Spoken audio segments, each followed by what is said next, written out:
नमः श्री शंकरानंद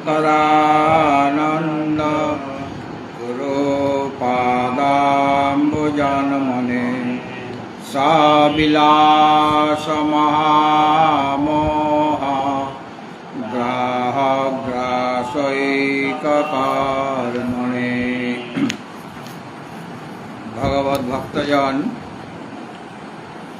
प्रातःकालीन सत्रे आमादेर आलोच्य विषय विद्यारण्य स्वामीकृत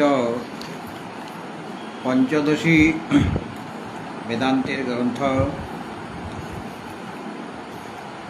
आमरा प्रतिदिन पंचदशीर जे आनंद प्रकरण तार मध्य प्रथम हलो ब्रह्मानंदे योगानंद এই বিষয়ে আলোচনা করছি। মোট আমাদের 10 নম্বর শ্লোক অবধি আলোচনা হয়েছে।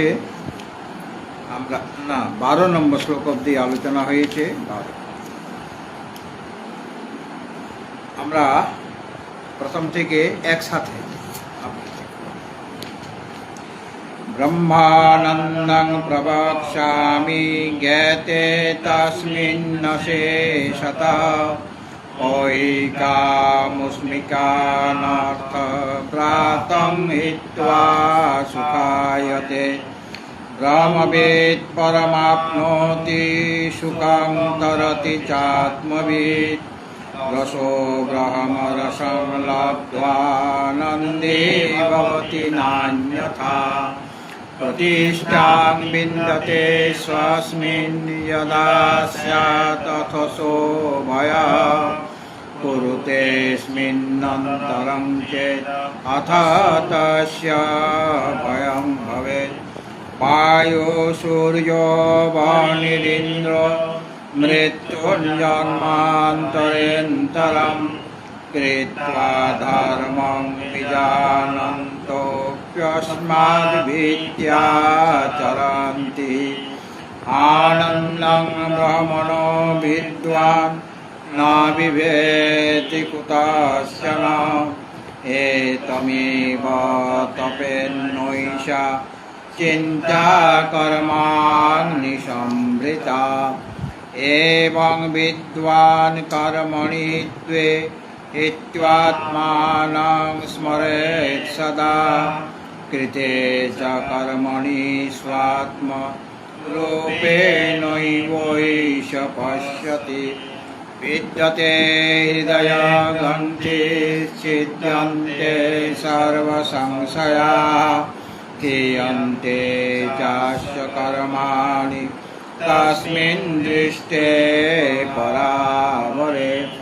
तमेव विद्वानत्येति मृत्युं पन्था न चेतरः ज्ञात्वा देवं पाशहानि क्षीणैर्क्लेशेन जन्मभाक् देवं मत्वा हर्षशोकं जहात्यत्रैव धैर्यवान् नैनं कृता कृते पूर्णपापे तापयत क्वचित् इत्यादि श्रुतयो वह्य पुराणैः स्मृतिभिः सह ब्रह्मज्ञानेनार्थहानिमानन्दं चाप्यघोषयन् आनन्दास्त्रिविधो ब्रह्मानन्द विद्या सुखं तथा विषयानन्द इत्यादो ब्रह्मानन्दो विविच्यते। भृगुपुत्र पितुः श्रुत्वा वरुणाद् ब्रह्मलक्षणम् अन्नप्राणमनोबुद्धिस्त्यक्त्वानन्दां विजज्ञिवान्। এই অবধি হয়েছিল। আনন্দাদেব ভূতানি জায়ন্তে তেন জীবনম। বলো বলো বলো। লয়স্য তত্রাতো ব্রহ্মানন্দো ন সংশয়ঃ।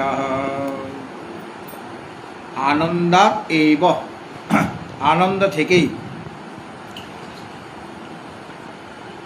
অর্থাৎ প্রাণীদেহ ধর্মরূপ নিমিত্ত বিশিষ্ট যে আনন্দ, সে আনন্দ থেকে ভূতানি জায়ন্তে, সমস্ত প্রাণী উৎপন্ন হয়। তেন, সে উৎপন্ন প্রাণীগণের বিষয়ভোগাদি নিমিত্ত উক্ত জীবনম, উক্ত যে আনন্দ দ্বারা জীবনম, তাদের জীবন চলতে থাকে। আনন্দের দ্বারাই প্রাণীগণ বেঁচে থাকে। তেষাম, সেই সমস্ত প্রাণীগণের লয়শ্চ তত্র, অর্থাৎ লয় সুষুপ্তিকালীন যে স্বরূপভূত যে আনন্দ, সেখানে লয় হয়। অতএব এই কারণে ব্রহ্মলক্ষণ, ব্রহ্মী লক্ষণ প্রযুক্ত হওয়াতে আনন্দং ব্রহ্ম, আনন্দই হচ্ছে ব্রহ্মস্বরূপ। ন সংশয়, এই বিষয়ে কোনো সংশয় নেই। এটা 13 নম্বর শ্লোক। আমাদের এর মধ্যে আলোচনা করা হয়েছিল তৈত্তিরীয় উপনিষদে যে ভৃগুবল্লী আছে, 3য় অধ্যায় তৈত্তিরীয় উপনিষদে, সেখানে বলা হয়েছিল যে বরুণের পুত্র যে ভৃগু, তিনি বরুণের পুত্র, তার মনে, ওই ভৃগুর মনে পরমাত্মাকে জানা এবং তাকে লাভ করার প্রবল ইচ্ছা হলো। তৈত্তিরীয় উপনিষদে বলা আছে, ভৃগু বলে যে বরুণের পুত্র যে ভৃগু, ঋষি একজন, তার মনে পরমাত্মাকে জানার জন্য, পরমাত্মা জ্ঞান লাভ করার জন্য, পরমাত্মাকে লাভ করার জন্য মনের মধ্যে প্রবল ইচ্ছা জাগলো। মানে এই ইচ্ছা জাগলো, এটা তো সেই ইচ্ছাটা পূর্ণ করতে হবে। তিনি জানতেন যে তার পিতা হচ্ছে ব্রহ্মজ্ঞানী, তার পিতা হলো বরুণ, তিনি ব্রহ্মজ্ঞানী। এটা তিনি জানতেন, ভৃগু ঋষি পুত্র জানতেন। আমার পিতা সাধারণ পিতা নয়, তিনি ব্রহ্মবিদ। এই জন্য ব্রহ্মজ্ঞান লাভ করার জন্য নিজের পিতার কাছে গেলেন, তিনিই গুরু। এবং তাকে মানে অন্য কোনো আচার্যের কাছে গেলেন না, কারণ তার ঘরেই আছে ব্রহ্মবিদ পিতা, তিনিই গুরু। তার কাছে গিয়ে বললেন নম্রতাপূর্বক যে অতি ভগব ব্রহ্ম ইতি, ভূমিকাটা বলছেন, হে ভগবান, আমি ব্রহ্মকে জানতে চাই, অতএব আপনি কৃপা করে আমাকে ব্রহ্মের যে জ্ঞান, ব্রহ্মের যা লক্ষণ, সেটা আমাকে উপদেশ দিন, ব্রহ্মজ্ঞান দিন, ব্রহ্মজ্ঞানের উপদেশ দিন আমাকে। এই কথা শুনে বরুণ, তার নিজের পুত্র যে ভৃগু, তার জিজ্ঞাসা জেগেছে যে আমি ব্রহ্মের স্বরূপ, ব্রহ্মের জ্ঞান আমি লাভ করতে চাই, তাকে জানতে চাই, যে আপনি সেই বিষয়ে আমাকে উপদেশ দিন। তখন বরুণ নিজ পুত্রের যে জিজ্ঞাসা, সেই জিজ্ঞাসা দেখে তাকে বলছেন, হে তাত, তাত মানে বৎস, তাত মানে পিতা হয়। এখন পিতা পুত্রকে অনেক সময় তাত বলে সম্বোধন করে, হ্যাঁ বাবা, মানে এখানে অর্থ হবে বৎস। অন্ন, প্রাণ, নেত্র, শ্রোত্র, মন আর বাণী, আগে এগুলো বলা হয়েছিল। অন্ন, প্রাণ, নেত্র, শ্রোত্র, মন আর বাণী, এগুলি সব ব্রহ্মের উপলব্ধির স্থান। অর্থাৎ এদের দ্বারা ব্রহ্মকে জানা যায় আর কি।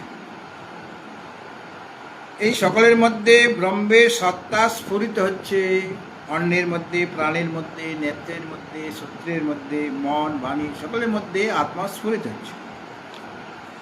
আমি তোমাকে ব্রহ্মের লক্ষণ বলছি। ব্রহ্মের লক্ষণটা কি বলুন, বলুন কি বললেন? তৈত্তরীয় উপনিষদে কি বলেছেন? যত বা ইমানি ভূতানি জায়ন্তে येन জাতানি জীবন্তি যৎ প্রয়ন্তি অবিসংবিশন্তি তদ বিজিজ্ঞাসস্ব তদ ব্রহ্ম ইতি। এই ব্রহ্মের লক্ষণ বললেন। হ্যাঁ, সত্যম জ্ঞানম অনন্তম, ওটা তো আছে, কিন্তু উনি কি বললেন? যত বা ইমানি ভূতানি জায়ন্তে येन জাতানি জীবন্তি যৎ প্রয়ন্তি অবিসংবিশন্তি তদ বিজিজ্ঞাসস্ব তদ ব্রহ্ম ইতি। এই কথাটা বললেন কে? বলুন কি সম্পর্কে ব্রহ্মের লক্ষণ বললেন? এটা ব্রহ্মসূত্রে প্রথম অধ্যায়ে প্রথম পাদে যে দ্বিতীয় সূত্র আছে,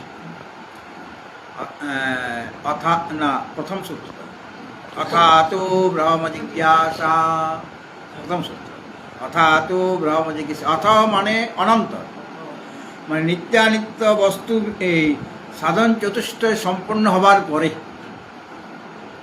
আমাকে তো বেদান্ত গ্রন্থ পাঠ করতে হবে, সেই বিষয়ে আমাদের শুনতে হবে। কাজে তোমার মধ্যে কি গুণ থাকা দরকার?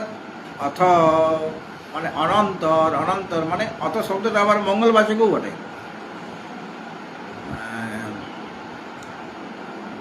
ওঙ্কারশ্চাত শব্দস্য দাবেতু ব্রহ্মণ পুরা কণ্ঠং ভিত্ত্বা বিনির্যাত তস্মান মাঙ্গলিকাবু। ওঙ্কার মানে প্রণব ধ্বনি আর অথ শব্দ, এই অথ শব্দটা এটা কণ্ঠং ভিত্তা বিনির্যাত, এই দুটা শব্দ ওঙ্কারশ্চাত শব্দস্য দাবেত ব্রহ্মণ পুরা। প্রাচীনকালে ব্রহ্মের মুখ থেকে এই দুটা শব্দ উচ্চারিত হয়েছিল, ওঙ্কার আর অথ শব্দ। ওঙ্কারশ্চাত শব্দস্য দাবেত ব্রহ্মণ পুরা কণ্ঠং ভিত্তা, কণ্ঠভেদ করে মানে মুখ থেকে বেরিয়েছে। কণ্ঠং ভিত্তা বিনির্যাত তস্মান মাঙ্গলিকা বুহ, এই দুটাই মঙ্গলবাচক শব্দ। এই প্রথমেই ব্রহ্মাজি ওঙ্কার যদি আমরা উচ্চারণ করি বা শ্রবণ করি তাতেই মঙ্গল হয়ে গেল। আর অথ শব্দ, অথ যোগানুশাসনম, অথ শব্দ দ্বারা মঙ্গলচরণ হবে, আর তার নিজস্ব একটা অর্থ আছে। অথ মানে মঙ্গলচরণ হয়ে গেল, উনি আলাদাভাবে ব্যাসদেব মঙ্গলচরণ করেনি, ওই অথ শব্দের দ্বারাই মঙ্গলচরণ হয়ে গেল। প্রথম সূত্র তো অথ, অথ মানে অনন্তর। কিসের অনন্তর? না সাধন চতুষ্টয় সম্পূর্ণ হওয়ার পরে নিত্যানিত্য বস্তু বিবেক, ইয়া মূত্রার্থ ফলভোগ বিরাগ, সমদবাদী ষটক সম্পত্তি এবং মুমুক্ষুত্ব, এটা যার মধ্যে আছে, এটা এই চারটে সাধন লাভ করে। অত মানে এই কারণে মানে এই সংসারের সব কিছু অনিত্য এবং দুঃখের কারণ। একমাত্র নিত্য বস্তু এই সুখের কারণ, সেই সুখ দিতে পারবে, সেই আনন্দ দিতে পারবে। এই কারণে অর্থাৎ ব্রহ্ম জিজ্ঞাসা মানে ব্রহ্ম বিষয়ে বিচার করা দরকার। সেই ব্রহ্মের লক্ষণ কি বলা হলো দ্বিতীয় সূত্রে? জন্মাদ্যস্য যতঃ, যত মানে যস্মাৎ কারণাৎ, যা থেকে। জন্মাদি, জন্মাদি মানে জন্ম যার আদিতে, মানে সৃষ্টি স্থিতি আর লয়, এদের আদিতে সৃষ্টি আছে, সৃষ্টিতে জন্ম। জন্মাদি মানে সৃষ্টি স্থিতি লয় কার? মানে এই সমস্ত জগতের। অর্থাৎ অথ মানে এই কারণে ওটা হলো জন্মাদি অস্য, অস্য মানে জগৎ। এই জগৎ প্রপঞ্চ যেটা আমরা চিন্তাই করতে পারি না, কোথায় কোন বস্তুটা উৎপন্ন হচ্ছে, কোন বস্তুর কী গুণ, তারপরে কত রকমের প্রাণী, তাদের খাদ্য আলাদা আলাদা, তারপরে চন্দ্র সূর্য গ্রহ নক্ষত্র আছে, তারা তো জগতের মধ্যে, তাদের নিজস্ব অক্ষপথ রয়েছে। এই যে একটা জগৎ, এটা সৃষ্টি করা তো দূরের কথা, কোনো মানুষের পক্ষে সৃষ্টি করা তো দূরের কথা, মনের দ্বারা কল্পনাও আমরা করতে পারি না। অকল্পনীয় অচিন্ত্য যে জগৎ, মানে তার এবং তার সিস্টেমেটিক ওয়েতে চলছে, একটা নিয়ম অনুসারে চলছে এই জগৎ, যে উচ্ছৃঙ্খলভাবে বিশৃঙ্খলভাবে চলছে তা নয়, তার একটা শৃঙ্খলা আছে। সূর্য উদিত হচ্ছে, সময় মতো অস্তমিত হচ্ছে, চন্দ্রমা উঠছে, উদিত হচ্ছে, অস্তমিত হচ্ছে, একজন কিরণ দিচ্ছে, একজন জ্যোৎস্না দিচ্ছে। তারপরে কত রকমের খাদ্য আছে। যে খাদ্যটা আমার প্রিয়, সেই খাদ্যটা অন্যের প্রিয় নাও হতে পারে।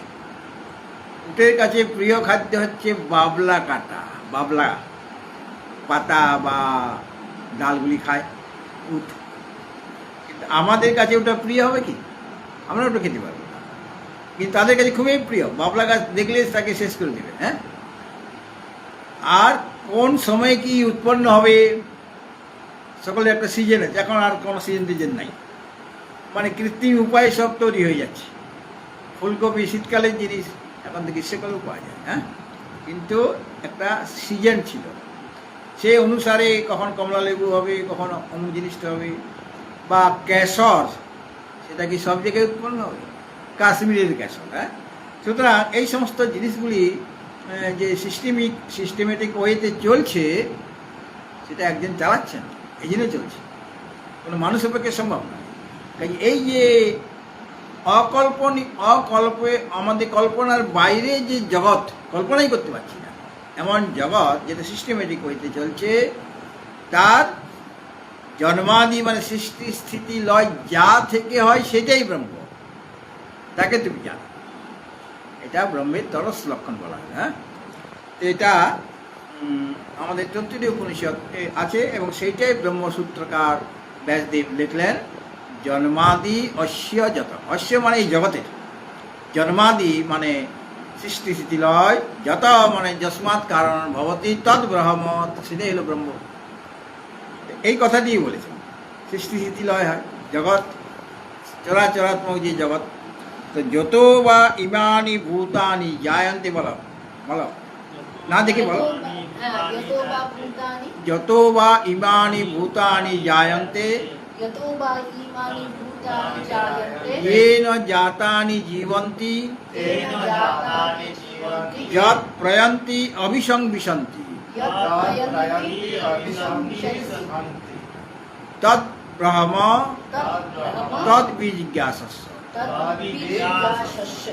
এটা তদ্বিজিজ্ঞাসা মানে তার বিষয়ে তোমার জিজ্ঞাসা হওয়া উচিত। হ্যাঁ, মানে তদ বিষয়ে বিচার করা দরকার।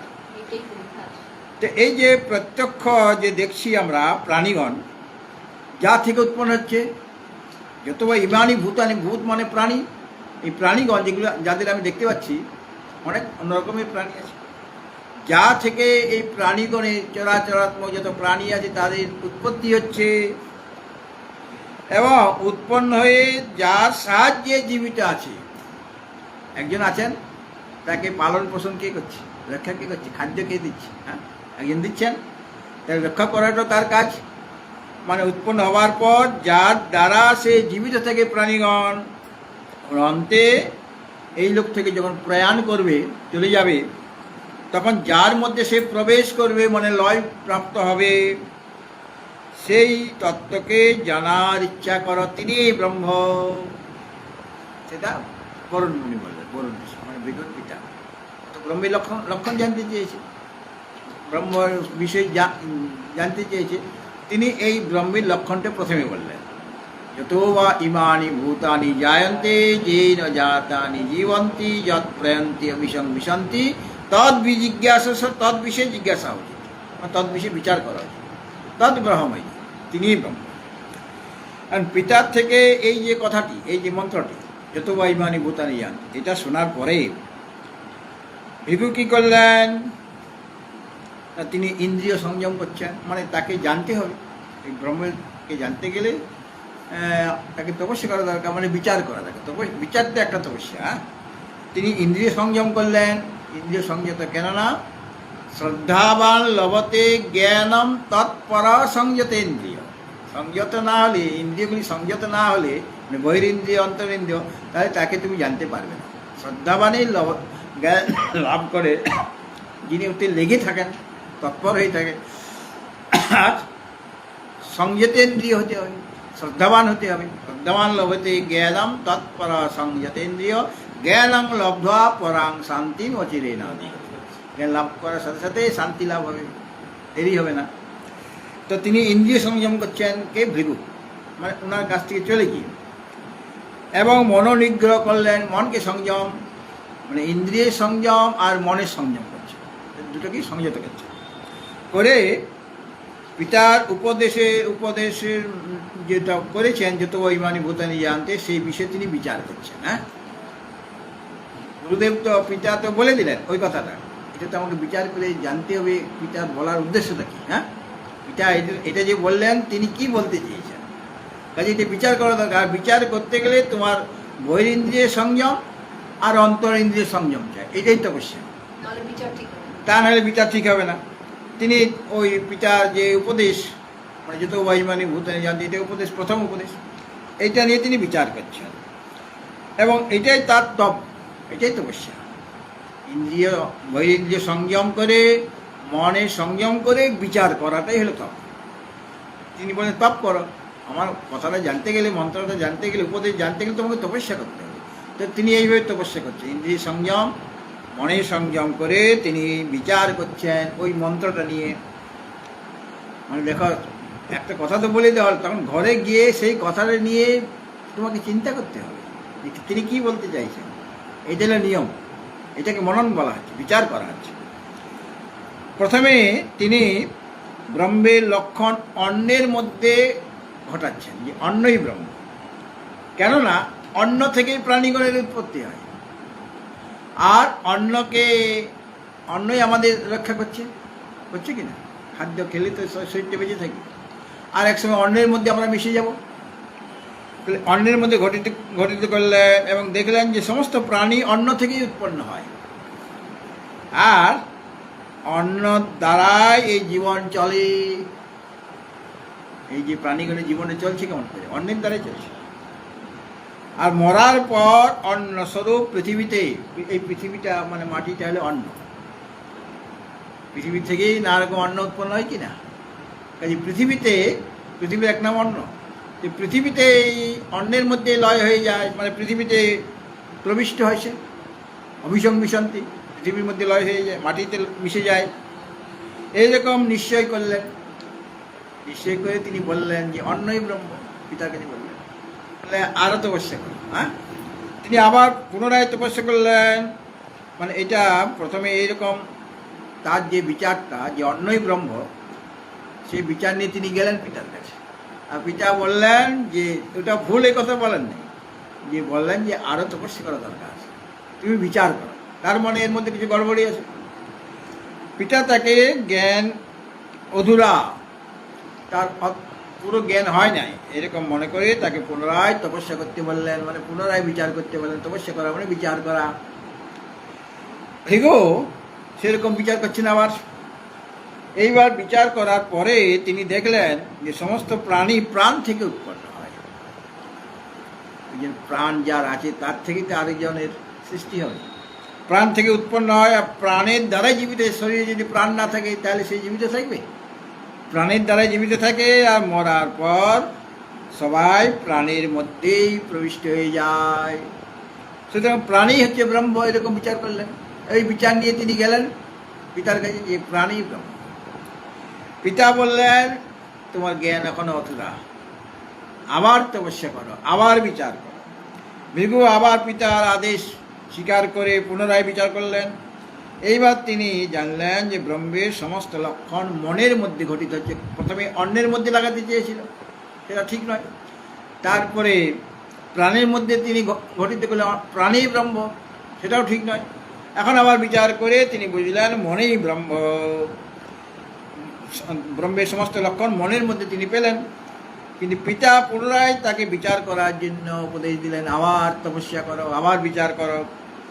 এই ক্রমে তারপরে তিনি বুঝলেন যে বিজ্ঞান বা বুদ্ধিই হচ্ছে ব্রহ্ম, অন্নময়, প্রাণময়, মনোময় আর বিজ্ঞানময়, 5টা কোষ তো, তারপরে আনন্দময় আছে। তো এইভাবে বুদ্ধিকে তিনি ব্রহ্মে ঘটিত করলেন। সমস্ত কিছু লক্ষণ যেটা যত ইমানি ভূতানি জ্ঞান ইত্যাদি সেটা ব্রহ্মের মধ্যে ঘটে যাচ্ছে। কিন্তু পিতা আরেকবার পুনরায় বিচার করার জন্য বললেন, মানে ওটা নয় আর কি। তখন ভিখু নিশ্চয় করলেন যে আনন্দই হচ্ছে ব্রহ্ম। তার উল্লেখ তিনি করলেন যে আনন্দাদেব আনন্দাদেব ওই তত্ত্বের উপনিষদে আছে যে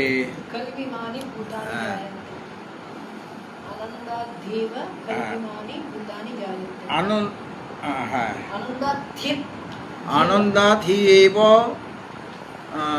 খলো ইমানি ভূতানি জানতে আনন্দেন জাতানি জীবন্তি আনন্দং প্রয়ন্তে অভিসংবিশন্তি তদ বিজিজ্ঞাসস্য তদ ব্রহ্ম। আনন্দকে ব্রহ্ম বলে জানলেন, এটা পঞ্চমবারে। 4বার তিনি মানে বিচারে ঠিক হয় না, শেষে আনন্দকে ব্রহ্মরূপে জানলেন। হ্যাঁ, এই বিষয়ে আমাদের আজকের যে মন্ত্রটি, হ্যাঁ, আনন্দাথি এব খলু ইমানি ভূতানি জায়ন্তে আনন্দেন জাতানি জীবন্তি আনন্দং প্রয়ন্তি অভিসংবিশন্তি। তা আনন্দ থেকে প্রাণীগণের উৎপত্তি হয় এবং আনন্দের দ্বারা, মানে এটা ভৃগুই ঠিক করলেন, তিনি তো মূল জিনিসটা বলে দিয়েছেন তার পিতা। যত বা ইমানি যা থেকে, আমি কী থেকে, প্রথমে ও অন্ন থেকে বলেছিল, মনে করেছিল, তারপরে প্রাণ, তারপরে মন, তারপরে বুদ্ধি, তারপরে অন্তিমে বলল আনন্দ থেকে উৎপন্ন হয়। আনন্দাৎ হি এব খলু ইমানি ভূতানি জানতে আনন্দেন জাতানি জীবন্তি আনন্দং প্রয়ন্তি অভিসংবিশন্তি। অর্থাৎ আনন্দ থেকেই প্রাণীগণের উৎপত্তি হয়, আনন্দ দ্বারাই জীবিত থাকে এবং বিনাশকালে আনন্দেই লয় হয়, বা সৃষ্টিকালে আনন্দে লয় হয়, সৃষ্টিকালে। সেটাই এখন এই তৈত্তরীয় উপনিষদের যে মন্ত্রটি, কি মন্ত্র? ওই আনন্দাধি এব খলু ইমানি ভূতানি জান, এই মন্ত্রটা অর্থ তো পাঠ করছেন পঞ্চদশিকা। হ্যাঁ, মানে এখানে এটা রচনা করেছেন অনেকের মতে ভারতী তীর্থ। হ্যাঁ, সে অর্থ তো মানে শব্দ তো নয়, শব্দ দিলে হুবহু সেটা তুলে দিতে হবে, আর অর্থ তো মানে তার ভাবটা নিয়ে বলা। হ্যাঁ, কি বললেন? 13 নম্বর শ্লোকে দেওয়া আনন্দাদেব ভূতানি, বলো,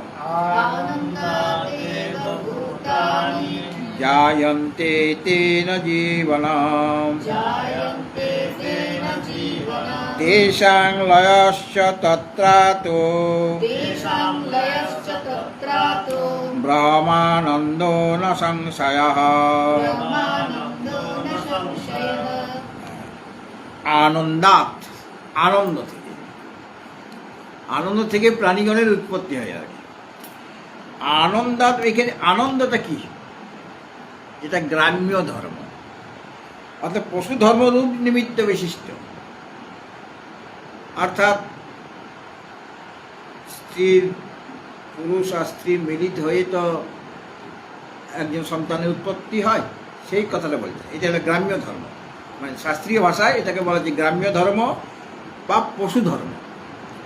তো এই রকম নিমিত্ত বিশিষ্ট যে আনন্দ না হলে তো তারা মিলিত হতে পারে না, আর মিলিত না হলে কোনো প্রাণীর উৎপত্তি হবে না।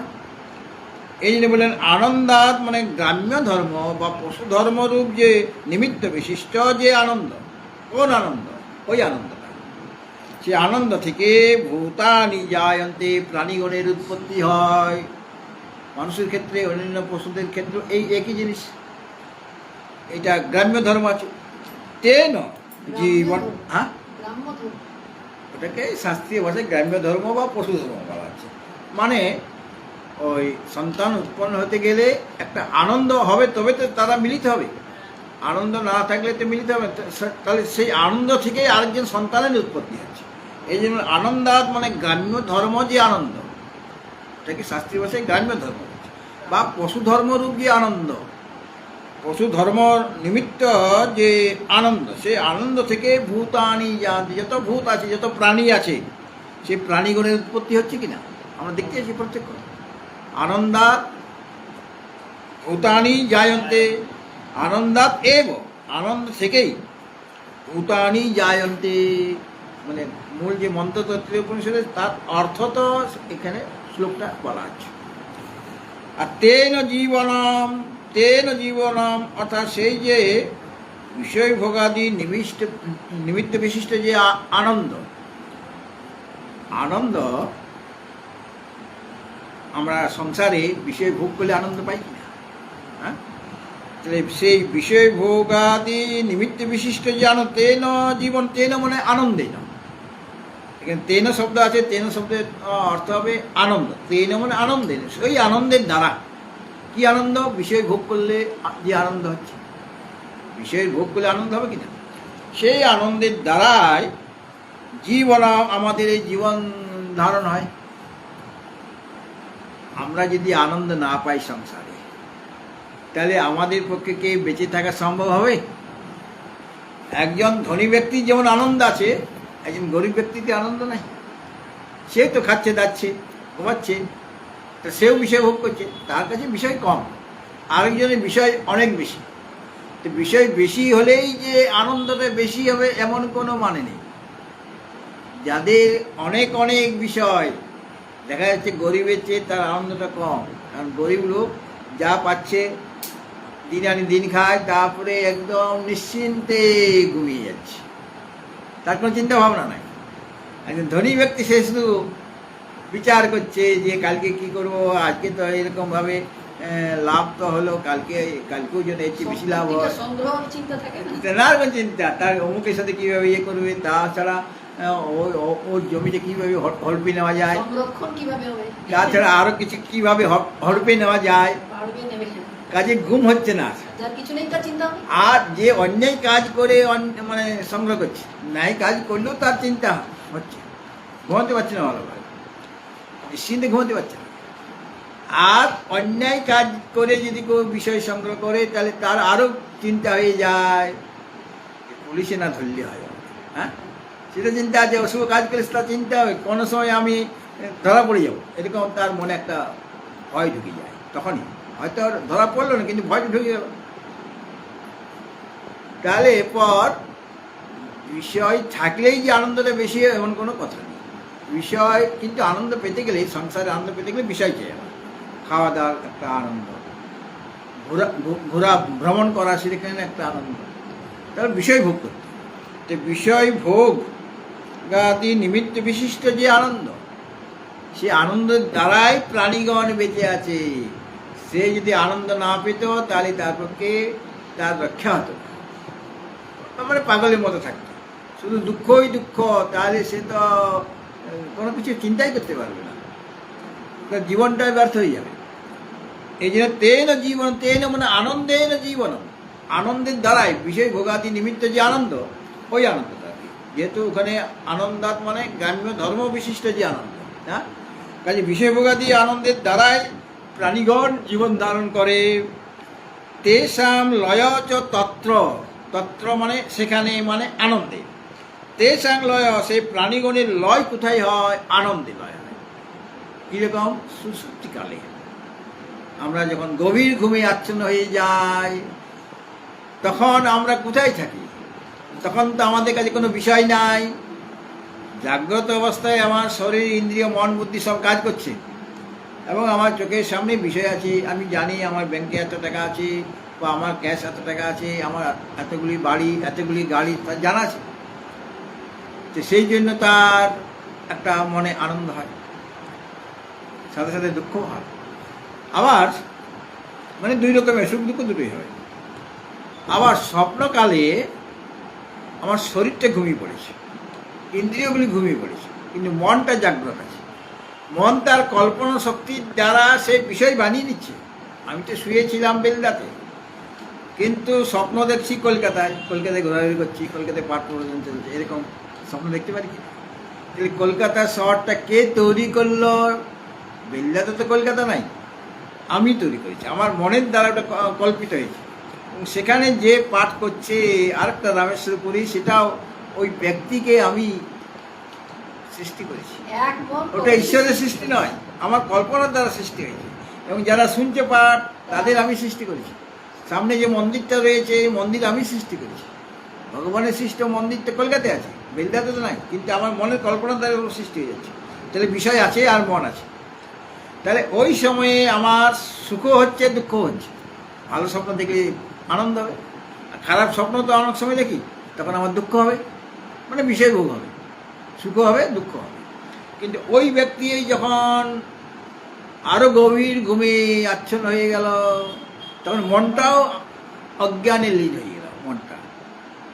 তাহলে অজ্ঞান আছে, আর যেহেতু শরীর নাই, ইন্দ্রিয় নাই, মন বুদ্ধি নাই, বিষয় নাই সামনে, তাহলে দুঃখও নাই। দুঃখটা নেই, কারণ বিষয় আমাকে দুঃখ দিচ্ছে। কিন্তু আনন্দ আছে সেখানে, বিষয় না থাকলেও আনন্দ। আমরা মনে করি বিষয় থাকলেই আমার আনন্দ হবে, বিষয় না থাকলে আরো বেশি আনন্দ হয়, যে আনন্দের মধ্যে দুঃখ নাই, এইরকম একটা আনন্দ হবে। তবে সেটা ক্ষণিকের জন্য, সুষুপ্তিকাল, যেহেতু এটা সুষুপ্তি, আমার আত্মজ্ঞান হয়ে যায়নি সুষুপ্তিকালে, সমাধিকালে আমার আত্মজ্ঞান হবে। হ্যাঁ, কিন্তু আমি তো ঘুমিয়ে আছি, কাজে আমি সে আনন্দের কোলে আমি ঘুমিয়ে পড়েছি, কিন্তু অজ্ঞানরূপ একটা আবরণ, চাদর দেখা দিয়ে। কাজে যার রাত্রিবেলা খুব ভালো ঘুম হয়েছে, ভালো ঘুম হলে শরীরটা সতেজ থাকে, মন সতেজ থাকে, মেজাজ ফুরফুরে থাকে। তাকে আমি জিজ্ঞাসা করলাম যে ভাই কালকে কীরকম ঘুমিয়েছে? বলে সুখপূর্বক ঘুমিয়েছিলাম, খুব আনন্দে ঘুমিয়েছিলাম, কিছুই বুঝতে পারিনি। কীভাবে কেটে গেলাম কিছুই বুঝতে পারি, মানে অজ্ঞান আছে, অজ্ঞান ছিল ওই সময়, কিন্তু সুখপূর্বক ঘুমিয়ে, সুখম অহম অসাপসম, সুখপূর্বক আমি ঘুমিয়েছিলাম, ন কিঞ্চিত তবে এই দিশম, কিছুই জানতে পারি। সেখানে আনন্দ আছে, কিন্তু দুঃখ নাই, যেহেতু বিষয় নাই। যে দুঃখ দিত বা শরীর ইন্দ্রিয়ের সাথে বিষয়ের সংযোগ হলে তো আমার সুখ দুঃখ হবে। গীতাতে বলা হয়, হ্যাঁ, ইন্দ্রিয়ের সাথে বিষয়ের সংযোগ হলে সুখ বা দুঃখ হয়।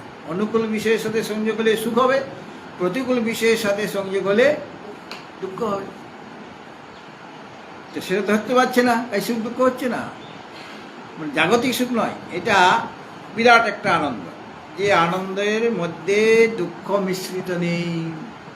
তাহলে আমি আনন্দের মধ্যে লয় হলাম কিছুক্ষণের জন্য, ঘুম ভেঙে গেলে আবার আগের মতো দুঃখী হয়ে গেলাম, সুখী দুঃখী হয়ে গেলাম। হ্যাঁ, তাহলে আমরা সুষুপ্তিকালে সেখানে লয় হয়ে যাচ্ছে আমাদের প্রাণী ঘরে, আনন্দের, কারণ আনন্দ থেকে উৎপন্ন, আবার আনন্দে লয় হয়ে যাচ্ছে।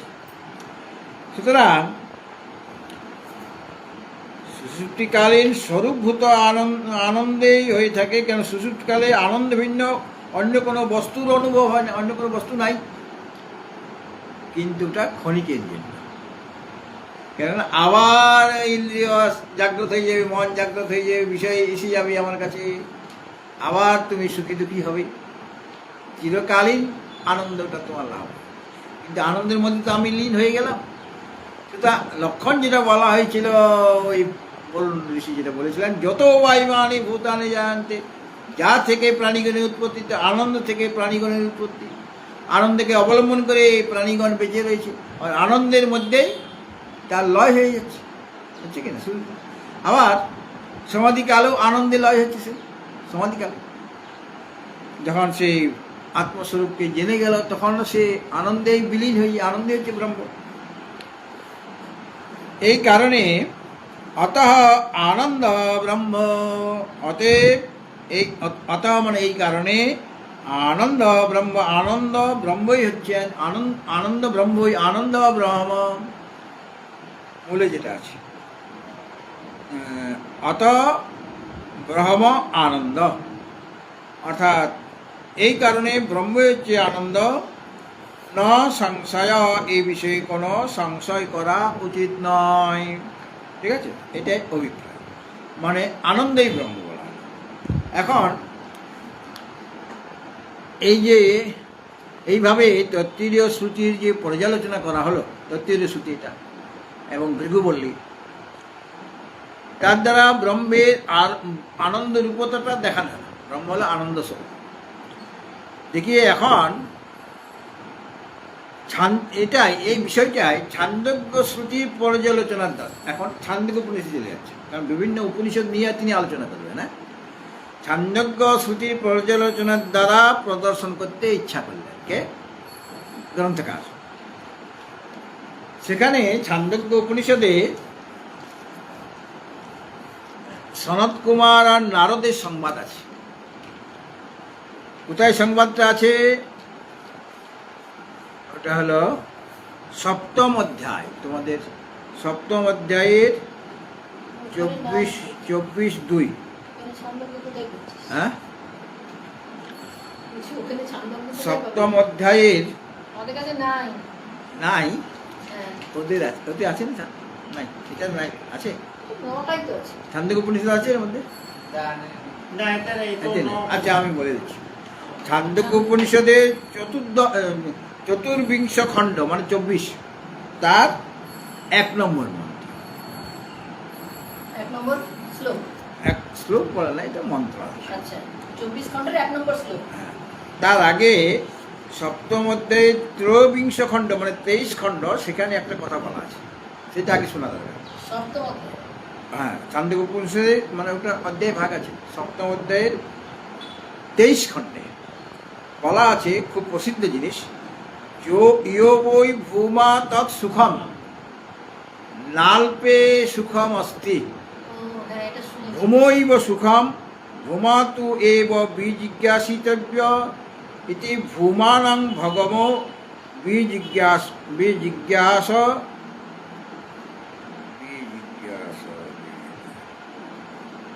ওটা কত নম্বর পাতা স্বামীজি? এটা 382।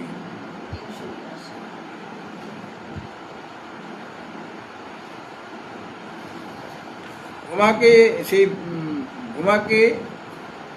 ভূমা বিষয়ে আমি জিজ্ঞাসা করছি। অর্থাৎ এখানে বলা হচ্ছে যো বই ভূমা তৎ সুখম, যা ভূমা সেটা সেখানেই সুখ। ভূমা মানে মহান বৃহৎ, যার থেকে বড় আর কিছু নেই, সেটা হলো ভূমা। নাল পেয়ে সুখম অস্তি, অল্প বস্তু পেয়ে সুখ নেই। তুমি একটা বাচ্চা ছেলেকে চকলেট দিচ্ছ, মনে করো তুমি একটা চকলেট দিয়েছো, বলে না মা আমাকে আরো দাও, আরো দাও, বলবে কি না? একটা চকলেট সে খুশি না, সে আরো চাইছে। কেন? ওটা তো অল্প হলো, আরো বেশি চাই, আরো বেশি চাই। তুমি 10টা 12টা দিয়ে দিলে তা তার সুখ হচ্ছে না, পুরো ডিবাটা দিয়ে দিলেই ভালো যাও। হ্যাঁ, আমাদের সেই রকম। আমার মনে করো এখন মনে করো 1 লাখ টাকা আছে, মনে করো 1 লাখ টাকা আমি খুশি না, আমার 2 লাখ চাই, আমার 3 লাখ চাই, আমার 10 লাখ চাই, আমার 1 কোটি চাই। 1 কোটিটাও আমার কাছে অল্প। কেন? জাগতিক যত বস্তু সব অল্প, সব সামান্য। আর বেশি কোনটা? ভূমা, যিনি ভূমা মানে ব্যাপক, যিনি মহান, যার থেকে বেশি আর নাই। তাই তাকে পেলেই আমার সুখ হবে। এই অল্প বস্তু পেয়ে আমাদের সুখ হবে না, সুখ হয় না কোনোদিন। এই জন্য দেখতে পাচ্ছি আমার একটা আশ্রম হয়েছে, মনে করো কাশিতে আমার একটা আশ্রম আছে। তখন সে চিন্তা করছে, যিনি বানিয়েছেন, হরিদ্বারে তো আমার আশ্রম নেই, তো ওখানে একটা হরিদ্বারের আশ্রম বানিয়ে বানানো হয়ে গেল, 2টা আশ্রম হয়ে গেল। তারপরে একটা বৃন্দাবনে বানাতে হবে। তারপরে বলবে যে মথুরা তো অনেকেই যায়, যাচ্ছে মথুরা তো আরেকটা হলে ভালো হয়। তারপরে হিমাচলে একটা চাই, একটা কাশ্মীরে চাই, একটা পশ্চিমবাংলায় চাই। সুখী হতে পারছে, যতই আশ্রম বানাক সুখী হতে পারছে। কেন? সব অল্প, নাল্পে সুখম অস্তি। যো বই ভূমা তৎ সুখম, যেটা ভূমা সেটাই সুখ, সেটা পেলেই আমার আনন্দ হবে। তারপরে আমার তাকে পেলেই আমার অভাব বোধটা মিটে যাবে। আর অল্প বস্তু পেলে আমার অভাব বোধ মিটবে না, বরং বাড়বে। অগ্নিতে ঘৃতাহুতি দিলে অগ্নি আরো বেশি প্রজ্বলিত হয়ে যায়। যতই ঘি দাও, বলবে না যে অলম অলম, অলম বলতে যান, থাক থাক। এই জন্য অগ্নির এক নাম অনলম। অগ্নির এক নাম অনলম, অনল। কেন অনল? সে অলম অলম, থাক থাক, অনেক হয়েছে, আর ঘি দিতে হবে না। বলে কি দাও দাও দাও, আরো দাও, আরো দাও। তত প্রজ্বলিত হবে, তত তার আনন্দ হচ্ছে, প্রজ্বলিত হচ্ছে, তার উন্নতি হচ্ছে অগ্নি। হ্যাঁ, সে অলম বলতে জানে না, সেরকম আমরাও অলম বলতে জানি না। আমাদের অনলের মতো আমাদের স্বভাবটা, কেননা যেটা পাচ্ছি সেটা সব অল্প বস্তু, মানে দুঃখকর বস্তু সব। অভাব বাড়িয়ে দেয় না, আমাদের অভাবটা আরো বাড়িয়ে দেয়। আমার আগে অল্প অভাব ছিল, দিন আনি দিন খাই। এখন আমি যদি একজন স্বামী স্ত্রী ওইরকম ভাবে দিন আনে দিনকে খুব আনন্দ, রাত্রিবেলা স্বামী স্ত্রী গল্প করে আর আনন্দে ঘুমিয়ে পড়ে। আর আশপাশে একটা বিরাট ফ্ল্যাট বাড়ি ইয়ে আছে, প্রাসাদ বাড়ি, সেখানে শেঠজি আছে স্বামী স্ত্রী, তাদের নিজেদের মধ্যে ঝগড়াঝাটি, ছেলে মেয়েদের মধ্যে ঝগড়াঝাটি, ছেলে আর ছেলের বউ ওদের সাথে ঝগড়াঝাটি লেগেই আছে, শান্তি আর নাই। তো সেটা নিয়ে শেঠকে বলছে যে আমাদের এত এত সব গাড়ি বাড়ি টাকা পয়সা খাওয়া দাওয়ার কোনো অভাব নেই, অথচ আমাদের মনে শান্তি নেই, ঝগড়া ঝাঁটি লেগেই আছে। আর ওরা দেখো কিছুই নাই, প্রতিদিনে কাজে বেরিয়ে যায়, আবার কাজ থেকে ফিরে সন্ধ্যেবেলায় যা পায় সেটা রান্নাবান্না করে খায় আর আনন্দে আছে। তো ওরা কী করে আনন্দে আছে? আমার হিংসা হয়।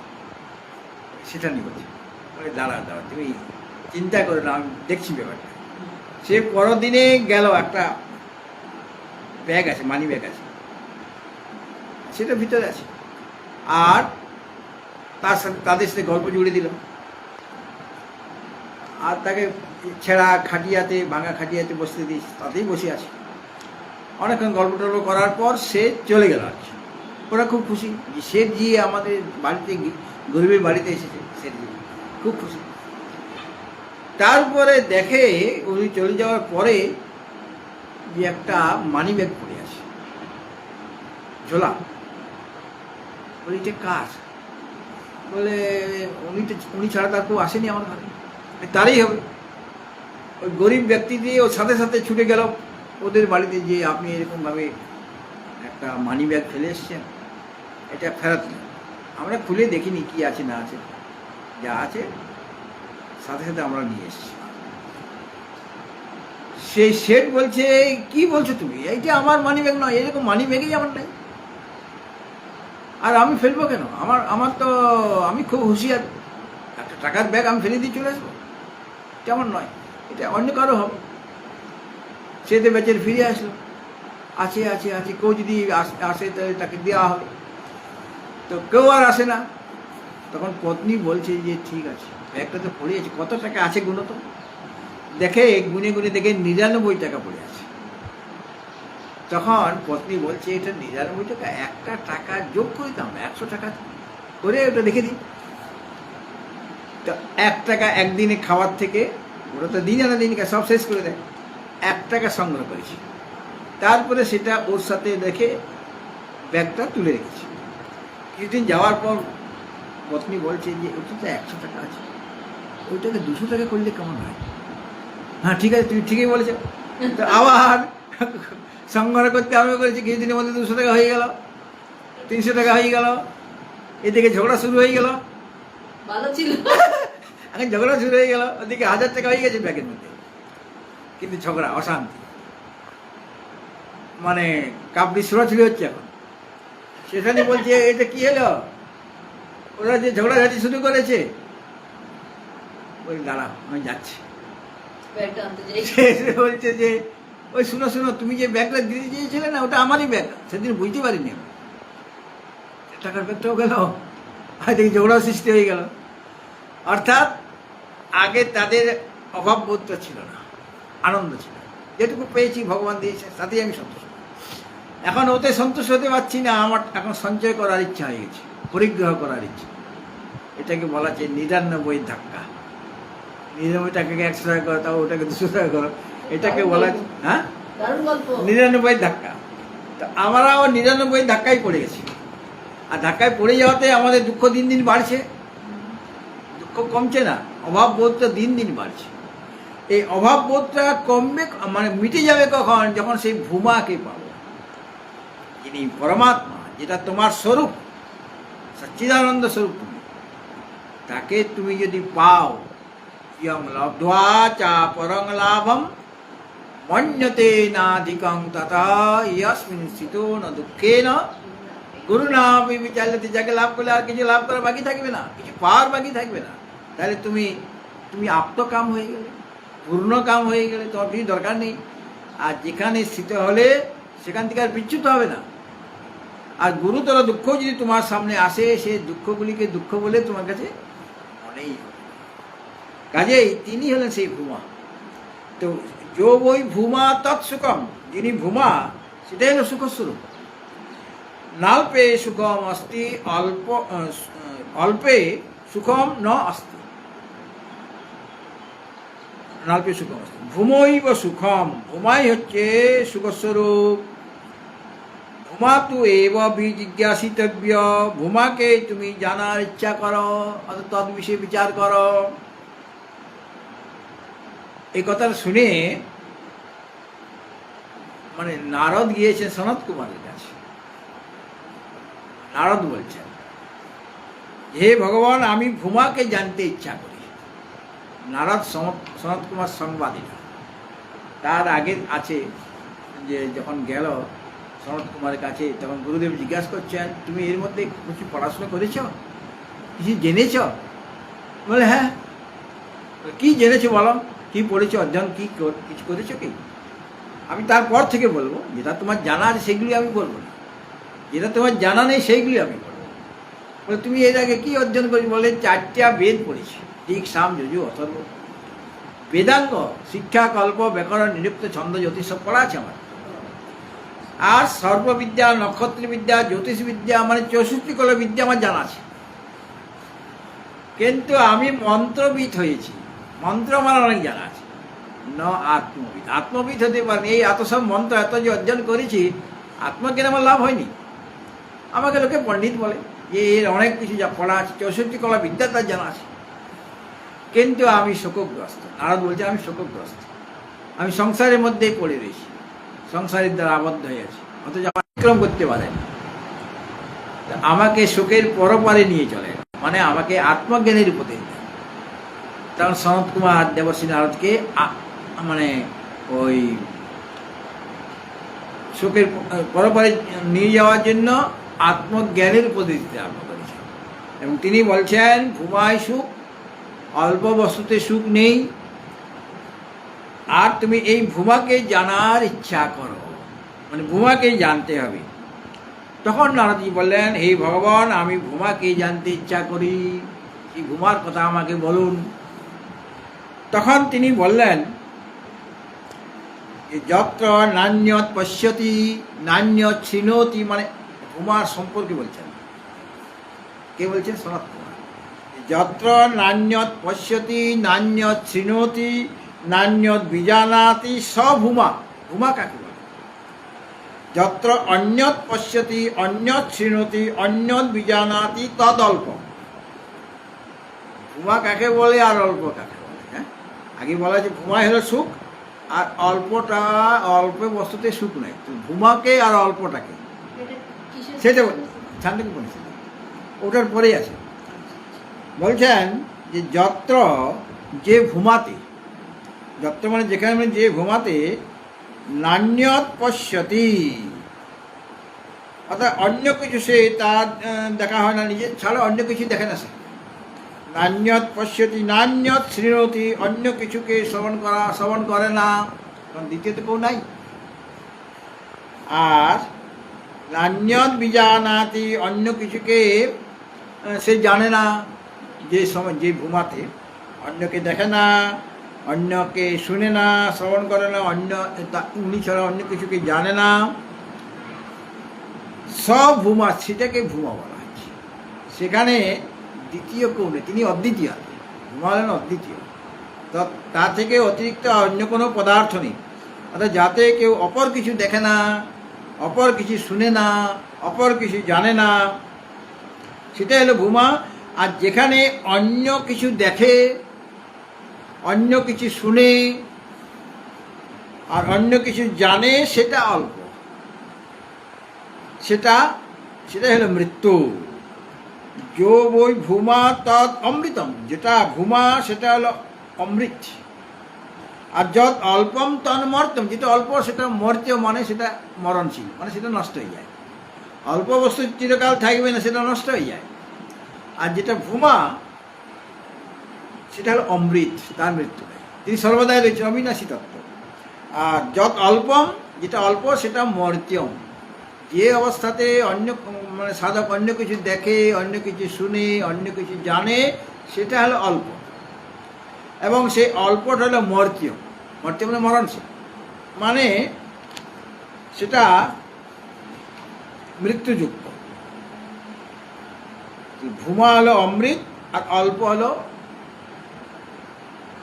মৃত্যু। অল্পটা হলো মৃত্যু। যত অল্পম তন মর্ত্যম। মর্ত্যম মানে মরণশীল। আমরা মর্ত্য লোকে আছি না, আমরা বলি না এই মর্ত্য লোকে আছি। মর্ত্য লোকে মানে যেখানে মৃত্যু আছে সেই লোকে আছি আমরা।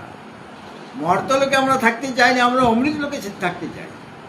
এই মর্ত্য লোকটাই আমাদের অমৃত লোক করতে হবে। হ্যাঁ, এই মর্ত্য লোকটাই অমৃত লোক করতে হবে। কীভাবে করবো? যদি ভূমাকে জানতে পারি, ভূমার সঙ্গে যদি অবগত হতে পারি, তখন এটা আমার কাছে মর্ত্য লোক থাকবে না, এটা আমার কাছে অমৃত লোক হয়ে যাবে।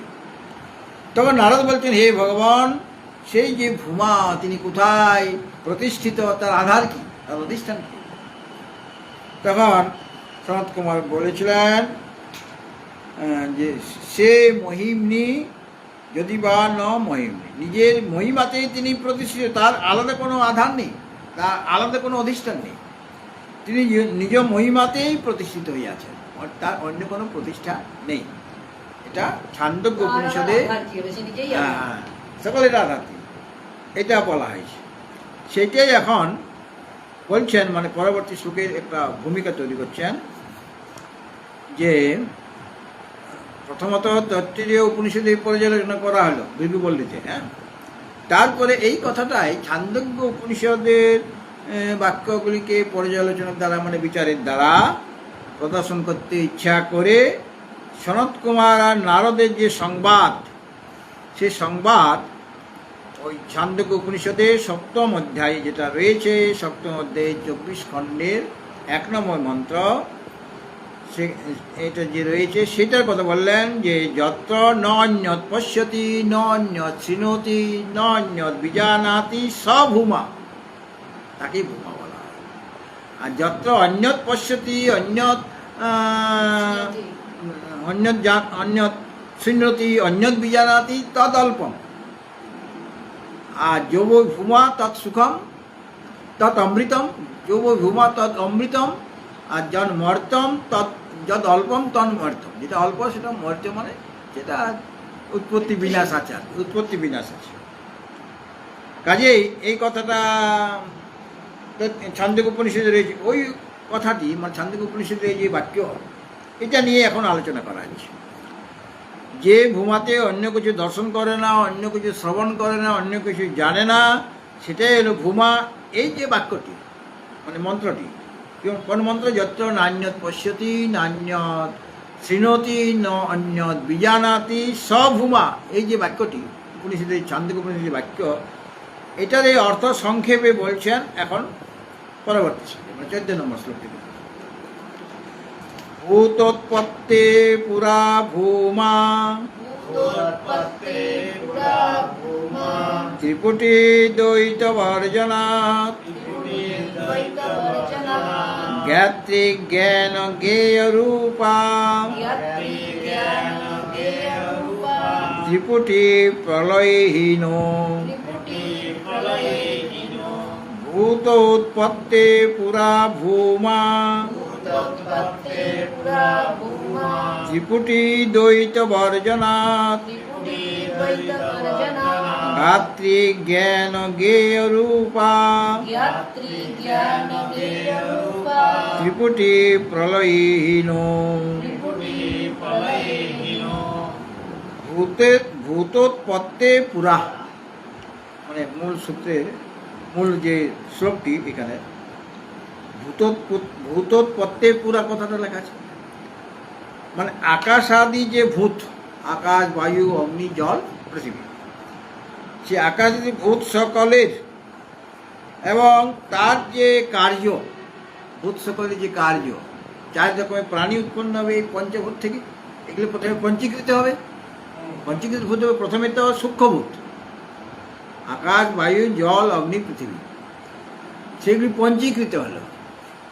পঞ্চীকৃত ভূত, পঞ্চীকৃত আকাশ, পঞ্চীকৃত বায়ু, পঞ্চীকৃত অগ্নি, পঞ্চীকৃত জল, পঞ্চীকৃত পৃথিবী। কীভাবে পঞ্চীকৃত হয় সেটা তোমরা শিখেছো পঞ্চীকরণে। তো ওগুলি হলো ভূতের কার্য। ভূতের কার্য প্রথমে পঞ্চীকৃত হবে, তার থেকে নানা রকম শরীর উৎপন্ন হবে। 4 রকমের শরীর আছে: জরায়ুজ, অন্ডজ, স্বেদজ, উদ্ভিজ্জ। এই পৃথিবী লোকে 4 রকমের শরীর আছে পৃথিবী লোকে: জরায়ুজ, অন্ডজ, স্বেদজ, উদ্ভিজ্জ। আর সারা বিশ্ব ব্রহ্মাণ্ডে কত রকমের শরীর? আমাদের শরীরটা পার্থিব শরীর। অরুণ লোকের যে শরীর সেটা জলীয় শরীর। জলীয় শরীর জল দিয়ে গঠিত তা নয়, বা জলে থাকে তা নয়। মাছও তো জলে থাকে, কিন্তু ওটা জলীয় শরীর না, ওটা পার্থিব শরীর। মানে পৃথিবীর ভাবটা বেশি। অরুণ লোকে জলীয় শরীর। স্বর্গলোকের শরীর হচ্ছে তৈজস শরীর। স্বর্গলোকের শরীর তৈজস শরীর, মানে অগ্নিতত্ত্বটা বেশি। এবং ভূত প্রেত ইত্যাদি এদের বায়বীয় শরীর, মানে বায়ু ভাগটা বেশি। এই যে ভূত প্রেতকে দেখা যায় না, যারা দেখি দেখি বলে তারা ভয়ে দেখে, ওটা বায়বীয় শরীর। দেবতা কি দেখা যায়? তোমরা কোনোদিন আদ্যাপীঠে গিয়েছো? আদ্যাপীঠে সেখানে অনেক অনেক ভোগ নিবেদন করা হয়, অনেকে প্রসাদ নেয়। আর এত ভোগ, মানে ভাত আছে, ডাল আছে, তরকারি আছে, মানে নানা রকম শাক সবজি আছে। হ্যাঁ, মাছটা থাকে কি জানি না, কেন অনেকে আমরা প্রসাদ পেয়েছি সেখানে মাছ পাইনি। আর ওটা সাধুদের আশ্রম, মানে দর্শনী সম্প্রদায়ের কাজে মাছ টাছ হয় না আমার মনে হয়, কারণ আমরা কোনোদিন পাইনি, আমরা কতবার প্রসাদ পেয়েছি। তো এত এত যে অনেক কয় মন চাক, এটা মানে মন্দিরে নিয়ে গিয়ে যাওয়া সম্ভব কি? সম্ভব। তার একটা ঘর আছে, ভোগ নিবেদন করার একটা ঘর আছে, সেখানে রাখা হবে সব, যাতে করে মায়ের দৃষ্টিটা, মানে মাঝখানে কোনো বাধা নাই, মা ওখান থেকে দৃষ্টি দেবে ওই অন্নের উপরে। তার দ্বারাই ওটা নিবেদিত হয়ে গেল, মা খেয়ে নিলেন। হ্যাঁ, দৃষ্টির দ্বারা কি নিলেন তিনি? কি নিলেন? তেজ অংশটা নিয়ে, তেজের অংশটা, কারণ তারা দেবতা দেবী, তেজ অংশটা তিনি নিয়ে নিলেন, তার বাকি যা প্রসাদ রূপে বলে দেয়। কারণ তাদের তৈজস্বরী, তাদের খাদ্য তো তৈজস, এই তেজ ভাগটা নিয়ে নিলেন, ভোগ নিবেদিত হয়ে গেল। বাকি যেটা পড়ে দিল ওটা প্রসাদ। তুমি মনে করলে যে 1 মন সব কিছু নিয়ে 1 মন আছে, পরে ভোগ লাগাবার পরে 1 মনই থাকে কিনা, কমে যায়।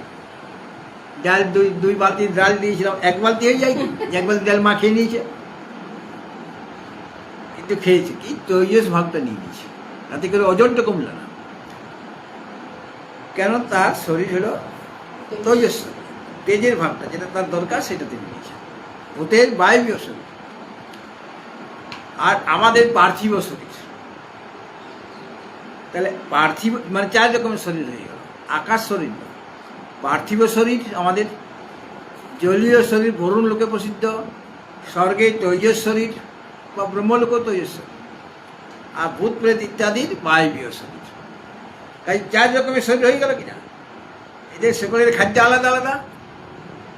আমরা পার্থিব ভাগ নিব, আমাদের খাদ্যের মধ্যে পার্থিব ভাগ থাকতে হবে, আর ভূত প্রেতদের বায়বীয় ভাগ এটা নিয়ে নেবে, আর দেবতারা তৈজস ভাগ নেবে। তাহলে 4 রকমের কিচেন চাই মায়ের, যে রান্নাঘর, মানে এক জায়গায় পার্থিব রান্না হচ্ছে, এক জায়গায় তৈজস রান্না হচ্ছে, এক জায়গায় বায়বীয় রান্না হচ্ছে, এক জায়গায় জলীয় রান্না হচ্ছে। হ্যাঁ, জলের ভাগটা বেশি। আর আমাদের মর্তলোকে 4 রকম, যেমন সারা বিশ্ব ব্রহ্মাণ্ডে ধরলে পার্থিব, জলীয়, তৈজস আর বায়বীয় শরীর, সেরকম আমাদের মর্তলোকে কেবল তো পার্থিব শরীর। এখানে আবার ভাগ হয়েছে জরায়ুজ, জরায়ু থেকে উৎপন্ন হচ্ছে, অন্ডজ, অন্ড ভেদ করে বেরিয়ে আসছে, স্বেদজ, আমাদের স্বেদ থেকে, ঘাম থেকেও অনেক প্রাণী উৎপন্ন হয়, আর উদ্ভিজ্জ, মাটি ভেদ করে যেটা উৎপন্ন হচ্ছে, উদ্ভিজ্জ, বৃক্ষলতা পাতা ইত্যাদি। এই যে 4 প্রকারের যে শরীর, 4 প্রকারের প্রাণী হয়ে গেল, জরায়ুজ, অন্ডজ, স্বেদজ আর উদ্ভিজ্জ। কোথা থেকে হলো? ভূত থেকে। পঞ্চীকৃত যে পঞ্চভূত তা থেকে এই 4 রকমের শরীর উৎপন্ন হলো, জরায়ুজ, অন্ডজ, সেদজ আর উদ্ভিজ্জ। তাহলে ভূতোৎপত্তে পুরা ভূত, আকাশাদি ভূত এবং ভূতের যে কার্য 4 রকমের শরীর, জরায়ুজ, অন্ডজ, সেদজ, উদ্ভিজ্জ, এদের উৎপত্তির পূর্বে কি ছিল? ত্রিপুটি দ্বৈত বর্জনাৎ। ত্রিপুটি রূপ যে দ্বৈত সেখানে ছিল না। এইগুলি উৎপত্তি হওয়ার পূর্বের সদেব সৌম্য ইদম অগ্র আসিত একম এব অদ্বিতীয়ম। পেয়েছ?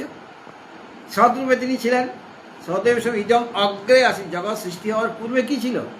সদেব সৌম্য, সতেই ছিল।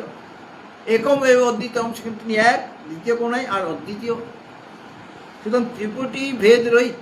ত্রিপুটিটা কি না? জ্ঞাতা, জ্ঞান আর জ্ঞেয়, এটা হলো ত্রিপুটি। ধ্যাতা, ধ্যান, ধেয় যখন আমরা বলি, সেরকম জ্ঞাতা, জ্ঞান আর জ্ঞেয়, এটা হলো ত্রিপুটি। তো এই তিনটা যে পুট মানে আকার, 3 রকমের অবস্থা। পুট মানে আকার, এই আকার এর সমাহার হলো ত্রিপুটি। জ্ঞাতা, জ্ঞান আর জ্ঞেয়। জ্ঞাতা একটা পুট, জ্ঞান একটা পুট, জ্ঞেয় একটা পুট, মানে 3টা আকার। পুট মানে আকার, তিনটা আকার। আকার মানে একটা জ্ঞেয়। গাতা অবশ্য, জ্ঞাতা কি জ্ঞেয়? জ্ঞাতা আলাদা, জ্ঞেয় আলাদা, আর জ্ঞান আলাদা। জ্ঞাতা যিনি জানছেন তাকে জ্ঞাতা। আমি কলমটা জানছি, কলমটা হলো গেও। জ্ঞেয়, আমি জ্ঞাতা। আর যার দ্বারা জানছি সেটা হলো জ্ঞান। তো 3টা জিনিস হলো জ্ঞাতা, জ্ঞেয় আর জ্ঞান। 3টা পুট, 3টা পুট। জ্ঞাতা একটা পুট, জ্ঞেয় একটা পুট, আর জ্ঞান একটা পুট। 3টা আকার, 3টা অবস্থা। সুতরাং এই যে জ্ঞাত্রী, জ্ঞান আর জ্ঞেয়, মানে জ্ঞাতা, জ্ঞেয় আর জ্ঞান, এই 3টা পুটের বা আকারের যে সমাহার সেটা হলো ত্রিপুটি, সেটাই দ্বৈত। 3টা জিনিস আছে কি? একা আছে কি? জ্ঞাতা আছে, জ্ঞান আছে, জ্ঞেয় আছে। জ্ঞেয়কে কে জানবে? জ্ঞাতা। কিভাবে জানবে? জ্ঞানের দ্বারা। জ্ঞানের দ্বারা জ্ঞাতা জ্ঞেয়কে জানবে। 3টা জিনিস আছে, তাহলে একের চেয়ে বেশি আছে কি? তাহলে এটা হলো এই ত্রিপুটিটাই হলো দ্বৈত। জ্ঞাতা, জ্ঞান আর জ্ঞেয় যেখানে আছে, আর সেই ত্রিপুটি বর্জিত। এখানে বলা হলো ত্রিপুটি রূপ যে দ্বৈত বর্জনা। ত্রিপুটি রূপ যে দ্বৈত, সেই দ্বৈত তার বর্জন মানে তার অভাব। এই জ্ঞাতা, জ্ঞান, জ্ঞেয় কিছুই নেই সেখানে। উৎপত্তির পূর্বে ভূতের এবং ভূতের যে কার্য সকল মানে 4 রকমের শরীর, তার উৎপত্তির পূর্বে সময় ছিল। সেখানে এই ত্রিপুটি বর্জিত অবস্থা, দ্বৈত। ত্রিপুটি হলো দ্বৈত, সেই দ্বৈত বর্জনা, অর্থাৎ দ্বৈতের অভাব রয়েছে, ত্রিপুটির অভাব। ত্রিপুটি হলো দ্বৈত। এই যে ত্রিপুটি সেটাকে দ্বৈত বলে, কারণ এখানে 3 জন আছে, তো সেটা আর নাই যেখানে। মানে ত্রিপুটির যেখানে অভাব রয়েছে, ভূমাতে ত্রিপুটি নেই, তাই তো? ভূত উৎপত্তির পূর্বে ত্রিপুটি দ্বৈত বর্জনা। ত্রিপুটি রূপ যে দ্বৈত, তার বর্জন মানে অভাব রয়েছে। দ্বৈত আছে কি সেখানে? উৎপত্তির পূর্বে সেখানে তো কোনো জগতেই নেই। আর এই যে দ্বৈতের অভাব বশতই তাকে বলা হচ্ছে ভূমা। সেখানে দ্বৈত নেই, ভূমাতে দ্বৈত থাকবে না, অদ্বিতীয় থাকবে, এক থাকবে। ভূমা হচ্ছে যেটা দেশের দ্বারা, কালের দ্বারা, বস্তুর দ্বারা পরিচ্ছিন্ন নয়। 3 রকমের পরিচ্ছেদ আছে। যেমন আমি এখন এখানে আছি, এই শরীরটা রান্নাঘরে আছে কি? এই শরীরটা এখন রান্নাঘরে আছে। বা আমি এখন বেলদায় আছি, আমি কি বাঁকুড়ে আছি? এই শরীরটা। জগতে যা কিছু বস্তু এক সময়ে একটা জায়গাতেই থাকতে পারবে। তাহলে আমি হয়ে গেলাম, আমার এই শরীরটা দেশের দ্বারা পরিচ্ছিন্ন মানে সীমিত হয়ে গেল। যে দেশে আছে অন্য দেশে নাই সে। আমি মনে করি পশ্চিমবঙ্গে আছি, তো ইউপিতে এখন নাই। হ্যাঁ, তাই তো? আছে কি? আমি কলকাতায় আছি, তো কাশিতেও আছি কি একসাথে? অভাব আছে আমার। সুতরাং জাগতিক সমস্ত বস্তু দেশের দ্বারা পরিচ্ছিন্ন, মানে দেশ মানে স্থান, স্থান। আর কালের দ্বারা পরিচ্ছিন্ন। আমি এই কালে এখানে আছি,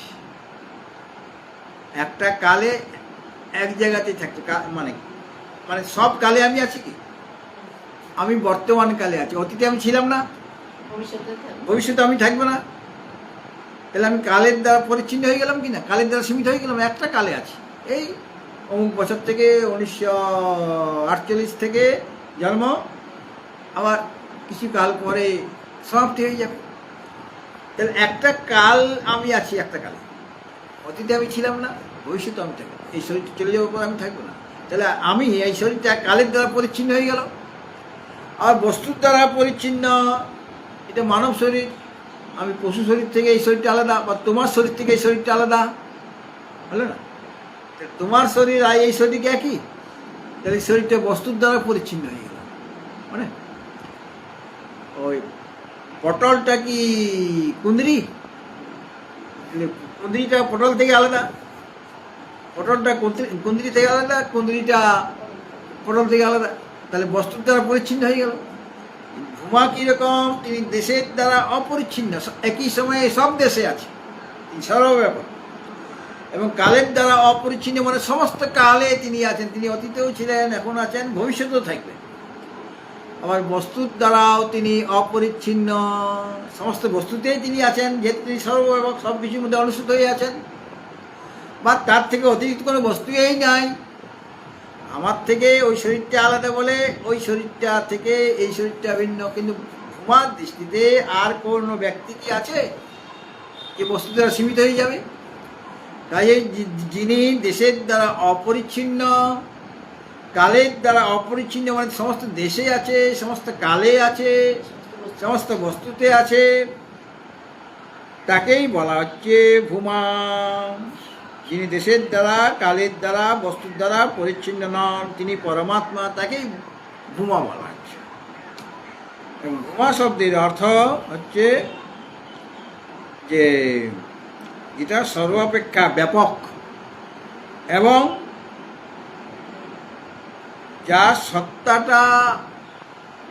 যার সত্তা মানে অস্তিত্ব সর্বত্রই রয়েছে, যার অপেক্ষা বৃহৎ বস্তু আর নাই, তাকে ভূমা, তাকে ব্রহ্ম বলা হচ্ছে। ব্রহ্ম মানে বৃহৎ, মানে ব্রহ্মসূত্রে আছে, বৃহত্বাদ বৃহণত্বাচ্চ আত্মা ব্রহ্ম ইতি গীয়তে। তিনি সর্বাপেক্ষা বৃহৎ, যার থেকে আর বৃহৎ বস্তু নাই, যার থেকে বড় বস্তু আর কিছু নেই। আর যাকে জানলে, যে জানবে সেই বস্তুকে, সেই তত্ত্বকে, তিনিও বৃহৎ হয়ে যাবে, তিনি আর ছোটো থাকবেন। এখন তো আমি ছোট, আমার শরীরটা আমার হাতে 3.5 হাত, হ্যাঁ, সকলে নিজে নিজের হাতে 3.5 হাত কিনা, তাহলে আমি এখন অল্প, মানে আমি ছোট, কিন্তু আমিও ভূমা হয়ে যাব, আমিও ব্রহ্ম হয়ে যাব। যে ব্রহ্ম বৃহৎ, যার অপেক্ষা বৃহৎ আর কিছু নেই, তাকে যিনি জানবেন তাকেও তিনি বৃহৎ করে দেবেন, সর্বাপেক্ষা বৃহৎ করে দেবেন, বড় করে দেবেন। কেননা ব্রহ্মবিদ ব্রহ্মবিও ভবতি, যিনি ব্রহ্ম সম্পর্কে জানেন তিনিও ব্রহ্ম হয়ে যান কিনা, তাহলে তাকেও বৃহৎ হয়ে যান, তাকেও বৃহৎ করে দিচ্ছেন। যেমনভাবে একটা বোধসার বলে গ্রন্থ আছে, বোধসার, বোধসার, বোধসার। সেখানে গ্রন্থকার বলছেন যে দেখো, একটা সরোবরে কমল আছে, 20 অবস্থায় আছে, হ্যাঁ, কি আছে, 20 অবস্থায়। সূর্যের উদয় না হলে ওটা বিকশিত হবে না, তাই তো? কিছু কিছু আছে, আবার কিছু কিছু ফুল আছে চন্দ্রমা প্রকাশিত হলে সেটা বিকশিত, রাত্রিবেলায় ফুটে, চন্দ্রমার সাথে তাদের যোগ। হ্যাঁ, আবার কিছু কিছু ফুল আছে সূর্যের সাথে যোগ, তাই তো? তো কমল তার সূর্যের সাথে যোগ।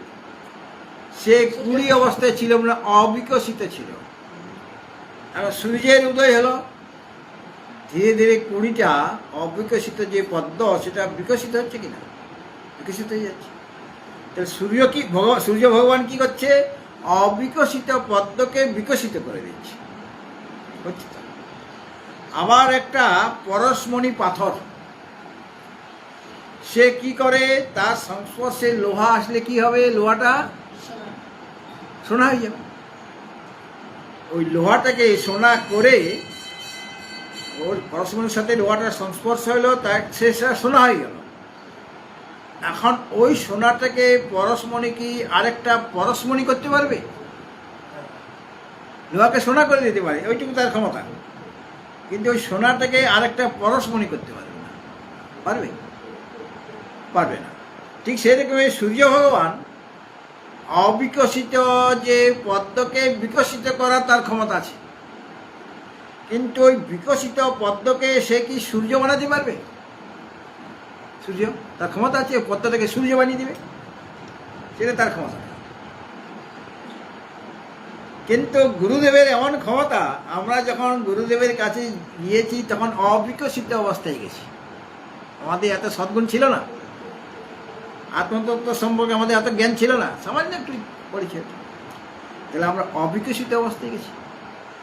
গুরু ভগবান কি করছেন, আমাদের ধীরে ধীরে ধীরে বিকশিত করছেন, করেন কিনা উপদেশ দিয়ে, বা সেরকম পরিশ্রম করে সেবা করিয়ে নিচ্ছে, তাই ঘুরেই সেবা করাচ্ছেন শিষ্যকে দিয়ে, এটা করো সেটা করো, রান্না করো, পরশমণি বানিয়ে পূজা করো, হ্যাঁ, এইভাবে তাকে তৈরি করে নিচ্ছেন। তৈরি করে তারপরে জ্ঞানের উপদেশ দিচ্ছেন, বিকশিত হয়ে যাচ্ছে। বিকশিত হওয়ার পরে সেই শিষ্যকে তিনি গুরু পদে আসীন করে দিচ্ছেন, সে গুরু হয়ে যাচ্ছে, সদ্গুরু হয়ে যাচ্ছে সে। তাহলে একজন অবিকশিত পদ্মকে বিকশিত করে তাকে সূর্য করে দিচ্ছে, মানে গুরুর আসন দিয়ে দিচ্ছে, সে গুরু হয়ে যাচ্ছে। গুরুর এই ক্ষমতা আছে। আর পরশমণির ক্ষমতাটা নাই, সোনাটাকে লোহাটাকে সোনা বানাতে পারে, এইটুকু তার ক্ষমতা, কিন্তু তাকে আরেকটা পরশমণি বানাতে পারছে না। পরশমণির সাথে সংস্পর্শ হলেই আরেকটা সেই পরশমণি হয়ে যাবে, সেটা পরশমণির সেই ক্ষমতা নাই, কিন্তু গুরুর এই ক্ষমতা আছে। আর পরমাত্মার এই ক্ষমতা আছে, তাকে যে জানবে আমি অবিকশিত অবস্থায় আছি, তাকে আমি জানলাম, তাকে অনুভব করলাম, তখন আমিও পরমাত্মা স্বরূপ হয়ে গেলাম। তাহলে আমাকে পরমাত্মা বানিয়ে দিচ্ছে, তার থেকে আমাকে অভিন্ন করে দিচ্ছে, সেটাই হলো ভগবান।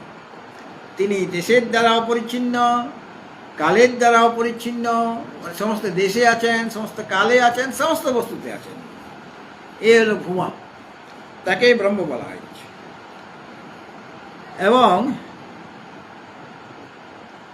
জ্ঞাত্রী জ্ঞান ও জ্ঞেয় রূপা, ওইটা হলো ত্রিপুটি। আর দ্বৈত বর্জনাথ, এই যে জ্ঞাতা জ্ঞান, জ্ঞান হলো যাকে যেটা দিয়ে জানবে আর কি, যেমন চক্ষু দিয়ে আমি দেখছি একটা জিনিস, বস্তুকে। জ্ঞাতা, অন্তঃকরণ, জ্ঞান বা বৃত্তি এবং জ্ঞেয়, এই যে একটা ঘট আমি যখন জানছি, মনে ঘট সামনে আমার ঘট আছে, ঘটকে জানতে গেলে ঘটের সাথে আমার চক্ষুর ইন্দ্রিয় সংযোগ হতে হবে। তো শুধু চক্ষুর ইন্দ্রিয় সংযোগ হলে হবে না, আমার মনটাকেও সংযোগ করতে হবে। আমি তো সামনে ঘট আছে, আমি দেখছি, চোখ দেখতে পাচ্ছি, কিন্তু দেখতে পেলেও সে বুঝতে পারছে না আমি দেখছি কি দেখছি না, কেন মন তো আমার ভুবনেশ্বরে রয়েছে, ভুবনেশ্বরে চলে গেছে, কাজে ঘরটা দেখেও আমি দেখতে পাচ্ছি না। তাহলে আমার অন্তঃকরণ বৃত্তি লাগবে, মানে মনটা কি হবে, আমার ভিতরে মন আছে, সেটা চক্ষুর আদি ইন্দ্রিয়ের দ্বারা বেরিয়ে যাচ্ছে। যেমন সরোবরের জলটা খেতে নিয়ে যেতে গেলে ওই নালা কাটতে হয়, সরোবরের জল আছে, আমার কৃষি জমি আছে, সেখানে জল দিতে হবে, নালা কেটে তারপরে জলটা ওখানে যাচ্ছে সে জমিটা যেরকম আকার, ত্রিভুজ বা চতুর্ভুজ যেরকম আকার হবে, জলটা সেরকম আকারিত হয়ে যাবে। তো সেরকম ঘট যখন দেখছি, চক্ষুর আদিতে থাকতে হবে আমার, আর অন্তঃকরণ চক্ষুর আদি ইন্দ্রিয়ের দ্বার দিয়ে সেই ঘটের কাছে পৌঁছাবে। ঘটের কাছে গিয়ে তার অন্তঃকরণের ঘটাকার বৃত্তি একটা আছে, ঘটাকার অন্তঃকরণ বৃত্তি। ওই ঘটাকার অন্তঃকরণ বৃত্তি না হলে ঘরটাকে আমি দেখতে পাবো না। তা ঘটাকার যখন অন্তঃকরণ বৃত্তি হয়ে গেল, তখন আমি অহং ঘটং পশ্যামি, তখন আমি ঘরটা দেখতে, তার আগে আমি ঘট কিন্তু দেখতে পাচ্ছি না। সেরকমভাবে ওই কোনো একটা জ্ঞেয় বস্তুকে জানতে গেলে একজন জ্ঞাতা চাই, আর যার দ্বারা জানা যাবে একটা অন্তঃকরণের বৃত্তি চাই। আমি পড়াশোনা করছি কিন্তু মনটা নিয়ে অন্তঃকরণ বৃত্তি সেরকম হচ্ছে না বলে আমি ওটা বুঝতেই পারছি না। এই যে তিনটা জিনিস, জ্ঞাতা, জ্ঞান আর জ্ঞেয়, সেটা এই বিষয়ে আরও পরে বলবেন এখানে। এই যে ত্রিপুটি শব্দের দ্বারা প্রয়োগ করে গ্রন্থকারের অভিপ্রায় বুঝতে হবে যে সেখানে কোনো দ্বৈত নাই, দ্বৈত বর্জিত তিনি, এবং সেখানে কোনো দেশের দ্বারা তিনি সীমিত নন, কালের দ্বারা সীমিত নন, কোনো বস্তুর দ্বারা সীমিত নন, তিনি অসীম। সমস্ত দেশে একই সাথে, সমস্ত দেশে, সমস্ত কালে এবং সমস্ত বস্তুতে রয়েছেন। তাকে জানতে তিনি ভূমা। সেই ভূমা হলো অমৃতস্বরূপ, আর যেটা অল্প, যেটা দেশ কাল বস্তুর দ্বারা পরিচ্ছিন্ন সেটা অল্প, আর সেটা হলো মর্ত্যম। ভূমা হলো অমৃতস্বরূপ, আর যেটা দেশ কাল বস্তুর দ্বারা পরিচ্ছিন্ন হয়ে যাবে সেটাই অল্প, এবং সেটাই মর্ত্যম মানে মরণশীল, মানে সেটা চিরকাল থাকে, কিছুক্ষণের জন্য আছে, তারপরে মানুষ মানে ফিনিশ হয়ে যাবে। যেমন একটা জলের বুদবুদ হয় কিনা, জলে বুদবুদ হচ্ছে হয়তো গোল গোল হয় কিনা, কিন্তু কতক্ষণ থাকে, কিছুক্ষণের জন্য থাকে, তারপরে হাওয়া নাই। তা আমাদের অবস্থা যত দ্বৈত বা অল্প বস্তু ওই জলের বুদবুদের মতো, এই আছে এই নেই। এই শরীরটা আমার এই আছে, তো কিছুক্ষণ পরেই থাকবে না, মানে নাও থাকতে পারে, কিছুক্ষণের জন্য আসছি, বা আমি মনে করি 100 বছরে বাঁচলাম, সেটা জলের বুদবুদের মতোই ক্ষণকালস্থায়ী। মহাকালের তুলনায় আমাদের যে 100 বছরটা বুদবুদের মতোই কিনা।